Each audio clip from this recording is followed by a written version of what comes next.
The Pentagon has confirmed the last U.S. planes left Afghanistan on Monday, officially ending America's longest war. But not all Americans who wanted to leave the country made it out.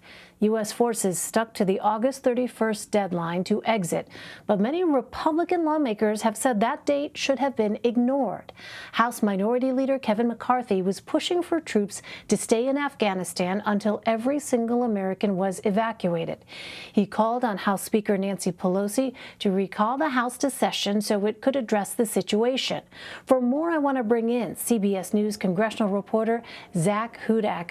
Hi there, Zak. So Leader McCarthy held a news conference Monday with other Republicans and Afghanistan veterans.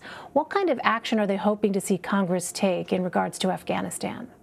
Elaine, before the news today that we had fully withdrawn, what they wanted was updates on how many Americans are still there, and excuse me, and they wanted a commitment that until all of those Americans are out, the troops will not leave. Now that the troops are out either way, what they want is consistent updates from the administration on how many Americans remain there. They also want a layout of exactly how those Americans will be brought out of the country without troops remaining there. And third, they want a commitment that the Taliban will not be regarded as a legitimate government, that it will be regarded essentially as a terrorist organization. Well, what was the response from Speaker Nancy Pelosi? Is she considering calling members back? She is not, Elaine. Her spokesperson put out a statement last week sort of condemning McCarthy, saying that when all of our troops are trying to complete this really difficult mission, he's basically making noise and just trying to find a reason to attack President Biden. I reached out to her office today and they pointed to Leader McCarthy's sort of evolving positions on the matter. First, very much being against any withdrawal, then saying, obviously, everyone is always for a withdrawal. He kind of squares that by saying he disagrees with the way that President Biden withdrew. But the response from Speaker Pelosi's office is essentially that Republicans were all about this when Donald Trump was calling the shots, and now that President Joe Biden is trying to complete what President Trump started, they're angry about it. Well, if Tuesday's efforts fail, what's the next step for McCarthy and his fellow Republicans? The next step, Elaine, is that immediately after Tuesday's efforts fail, which they will, the effort is that Mike Gallagher from Wisconsin, who's a veteran himself, had previously written this bill that I was saying is now sort of obsolete, that would keep troops there as long as Americans are there.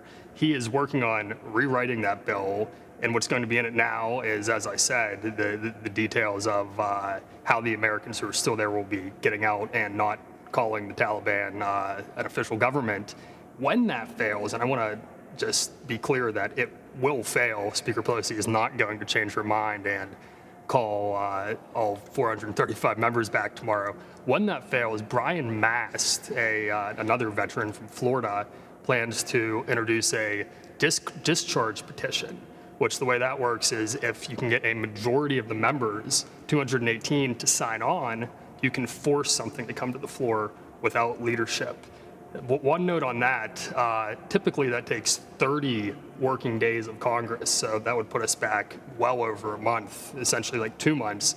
But the way they plan to do this is as a roll for the bill itself, which creates kind of a loophole that they only need 7 working days, which means that beginning the week of September 20th, when the House returns, they can begin gathering signatures and hopefully get some Democrats to agree, we want to vote on this, we want more information on the Americans remaining in Afghanistan.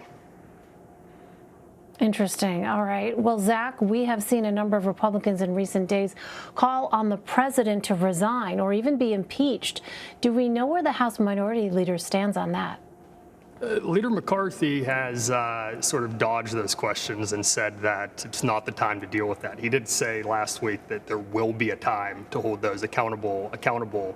But we do know that tomorrow the House Freedom Caucus, who has several members who are calling for the president to be impeached or resign or various other ways of getting him out of the White House. They plan to hold a press conference. They're going to be calling for the House to return not just the vote on Representative Gallagher's Afghanistan bill, but also to vote on Representative Marjorie Taylor Greene out of Georgia, her bill to impeach Donald Trump.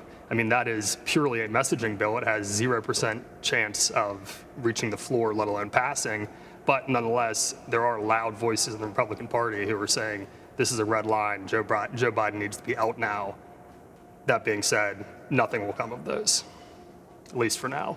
All right, a lot of twists and turns there. Zak Hudak on Capitol Hill for us. Zak, thank you very much.